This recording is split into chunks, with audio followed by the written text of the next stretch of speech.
ಅದಕ್ಕೆ ರೆಕಮೆಂಡೇಶನ್ ಹೋಗಿದೆ. ಆಮೇಲೆ ಮೂರನೇದು APMC ಬಿಜಾಪುರ್. ಈಗ ತೊರವಿ ಹತ್ರ APMCದು ಒಂದು ಸಬ್ ಯಾರ್ಡ್ ಮಾಡಬೇಕು ಅಂತ ಹೇಳಿ ತೀರ್ಮಾನ ಮಾಡಿ ಅಲ್ಲಿ ಸುಮಾರು ಅಂದಾಜು 24 ಕೋಟಿ ರೂಪಾಯಿ ಅಲ್ಲಿನೂ ಕೂಡ ಮಂಜೂರು ಮಾಡಲಿಕ್ಕೆ ಸ್ಯಾಂಕ್ಷನ್ ಮಾಡಲಿಕ್ಕೆ ಅದನ್ನು ಹೋಗ್ಯದ. ಇವೆಲ್ಲವೂ ಕೂಡ ತೀವ್ರಗತಿಯಿಂದ ಇವೇನು ಕೆಳಗಿನ ಈ ಪ್ರಪೋಸ್ಡ್ ಏನದಾವ 3 ವಿಷಯಗಳ ಬಗ್ಗೆ ವಿದಿನ್ ಒಂದು 15 ದಿವಸ ಒಳಗಾಗಿ ಮಂಜೂರಾತಿ ಪಡಿತಕ್ಕಂಥ ಕೆಲಸ ನಾನು ಮಾಡ್ತೀನಿ ಅಂತೇಳಿ ಈ ಸಂದರ್ಭದಲ್ಲಿ ನಾನು ಹೇಳ್ತೀನಿ. ಆಮೇಲೆ ಒಟ್ಟಾರೆ ಇದು ನಬಾರ್ಡ್ದು ಏನಪ್ಪ ಅಂದರೆ ಇದು ಗೌರ್ಮೆಂಟ್ ಆಫ್ ಇಂಡಿಯಾದ್ದು. ಇದು ಏನಪ್ಪ ಅಂದ್ರೆ ಸುಮಾರು ಅಲ್ಲಿ ಯಾವ್ಯಾವ ರಾಜ್ಯಕ್ಕೆ ಬಹುಶಃ ನಮ್ಮ ಬಿಜಾಪುರ ನಮ್ಮ ಕರ್ನಾಟಕಕ್ಕೆ ಸುಮಾರು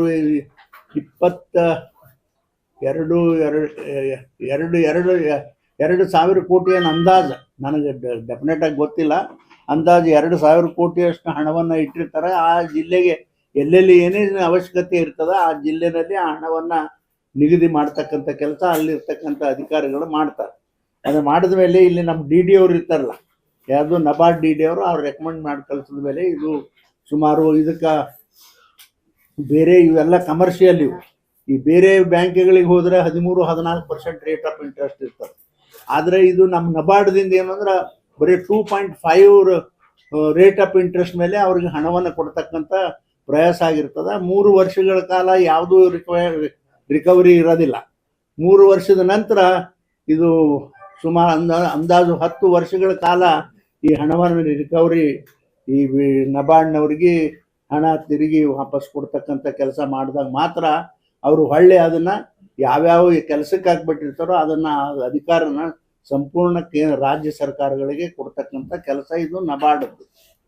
ಅದಕ್ಕಾಗಿ ಈಗ ಪ್ರಪೋಸ್ಡ್ ಕೂಡ ಇಲ್ಲಿ ಒಂದು ಮೂರು ಕೆಲಸಗಳು ಮಾಡ್ಯಾರ. ಇವು ಸುಮಾರು ಅಂದಾಜು 127.7 ಕೋಟಿ ರೂಪಾಯಿದು.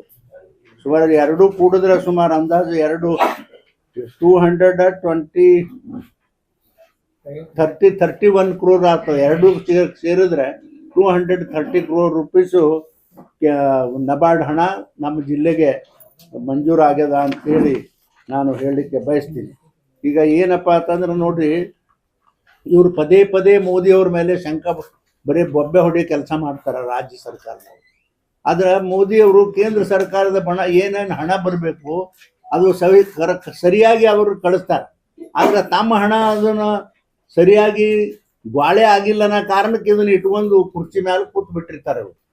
ಆದ್ರೆ ಹೇಳೋದೇನು, ಕೇಂದ್ರ ಸರ್ಕಾರ ಹಣ ಕೊಟ್ಟಿಲ್ಲ, ಯಾವುದು ಕೊಟ್ಟಿಲ್ಲ. ಈಗ ನೋಡ್ರಿ, ನೀವು ಒಂದೇ ಒಂದು ಉದಾಹರಣೆ ಹೇಳ್ಬೇಕಾದ್ರೆ ನಮ್ಮ ಇಂಡಿ ಮತ್ತು ಸಿಂದಗಿ ಬ್ರಾಂಚ್ ಕೆನಾಲ್ಗಳ ರಿಪೇರಿ ಸಲುವಾಗಿ ಸುಮಾರು 2,667 ಕೋಟಿ ರೂಪಾಯಿನ CWC ಒಳಗೆ ಮಂಜೂರಾಯ್ತಪ್ಪ.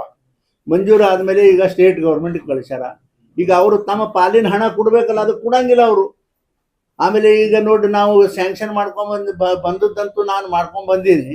ಈಗ ಅವ್ರು ಹಣ ಕೊಡದೇ ಇದ್ರೆ ಏನು ಮಾಡೋದು? ಕೇಂದ್ರ ಸರ್ಕಾರದಂತೂ ಕೊಟ್ಟಿರ್ತಾರೆ, ಅದನ್ನ ಇಟ್ಕೊಂಡು ಕೂತು ಬಿಟ್ಟಿರ್ತಾರೆ.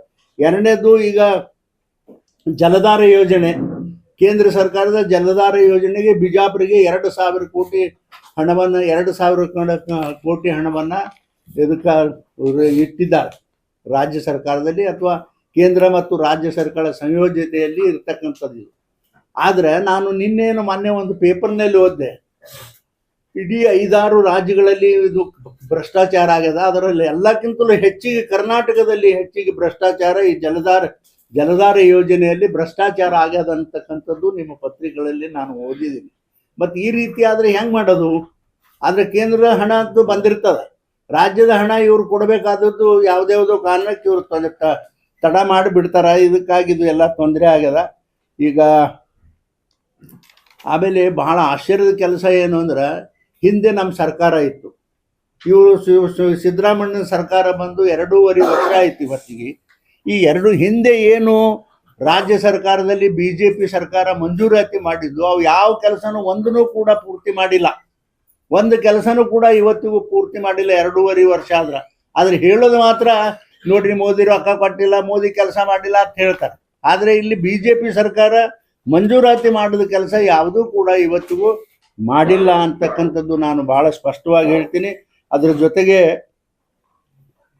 ಜೊತೆಗೆ ಈಗ ನಮ್ಮ ನಮ್ಮ ಸರ್ಕಾರದಲ್ಲಿ ಸುಮಾರು 300 ಕೋಟಿ ರೂಪಾಯಿ ವೆಚ್ಚದಲ್ಲಿ ರೇವಣಸಿದ್ದೇಶ್ವರ ಯಾತ ನೀರಾವರಿ ನಾವು ಅಡಿಗಲ್ಲ ಹಾಕಿದೆವು. ಬೊಮ್ಮಾಯಿಯವರು ಮುಖ್ಯಮಂತ್ರಿಗಾದಾಗ ಅಡಿಗಲ್ಲ ಹಾಕಿದ್ರು. ಆಮೇಲೆ ಅದರಲ್ಲಿ ಸುಮಾರು 500 ಕೋಟಿಯಲ್ಲಿ 300 ರೂಪಾಯಿ 200 ಕೋಟಿ ರೂಪಾಯಿ ಕೆರೆ 19 ಕೆರೆ ನೀರು ತುಂಬು ಕೆಲಸ ಮಾಡೋದು. ಅದನ್ನು ಅರ್ಧಂಬರ್ಧ ಆ ರೊಕ್ಕ ಮಂಜೂರಾದದ್ದು ಕೂಡ ಅರ್ಧ ಕೆಲಸ ಮಾಡ್ಯಾರ. ಈ ರೇವಣಸಿದ್ದೇಶ್ವರದು ಇನ್ನೂ ಫಸ್ಟ್ ಫೇಜ್ನು ಪೂರ್ತಿ ಕಂಪ್ಲೀಟ್ ಆಗಲಿಲ್ಲ.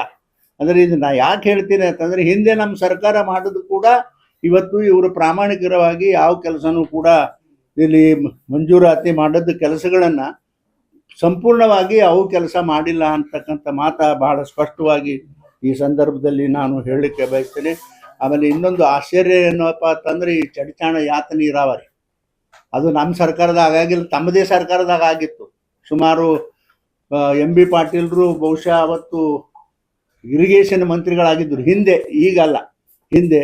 ಅವಾಗ ಇದ್ದಾಗ 500 ಕೋಟಿ ರೂಪಾಯಿ ಹಣ ಮಂಜೂರಾತಿ ಮಾಡಿದ್ರು. ಅದಕ್ಕೆ ಚಡಿಚಾಣ ಯಾತ ನೀರಾವರಿ. ಆ ಚಡಿಚಾಣ ಯಾತ ನೀರಾವರಿಯಿಂದ ಸುಮಾರು 7 ಹಳ್ಳಿಗಳಿಗೆ ನೀರಾವರಿ ಆಗಬೇಕು. ಸುಮಾರು 22,000 ಎಕರೆ ನೀರಾವರಿ ಆಗಬೇಕು ಆ 7 ಹಳ್ಳಿ ಕೂಡಿ. ಇವತ್ತಿಗೂ ಕೂಡ ಒಂದು ಹಳ್ಳಿಗೂ ಕೂಡ ಒಂದು ಅರ್ಧ ಎಕರೆಗೂ ಕೂಡ ನೀರು ಬಂದಿಲ್ಲ. ರೊಕ್ಕ ಖರ್ಚಾಗ್ಯದ. ಆಮೇಲೆ 700 ಕೋಟಿ ಅದು 500 ಕೋಟಿ ರೂಪಾಯಿ ಬಿಲ್ ತೊಗೊಂಡು ಹೋಗ್ಬಿಟ್ಟಾರೆ ಎಲ್ಲರೂ. ಯಾರ್ಯಾರ ಪಾಲಿಗೆ ಬರ್ತದೋ ಬಿಲ್ ತೊಗೊಂಡು ಹೋಗ್ರೆ, ಕೆಲಸ ಮಾತ್ರ ಏನು ಪೂರ್ತಿ ಆಗಿಲ್ಲ.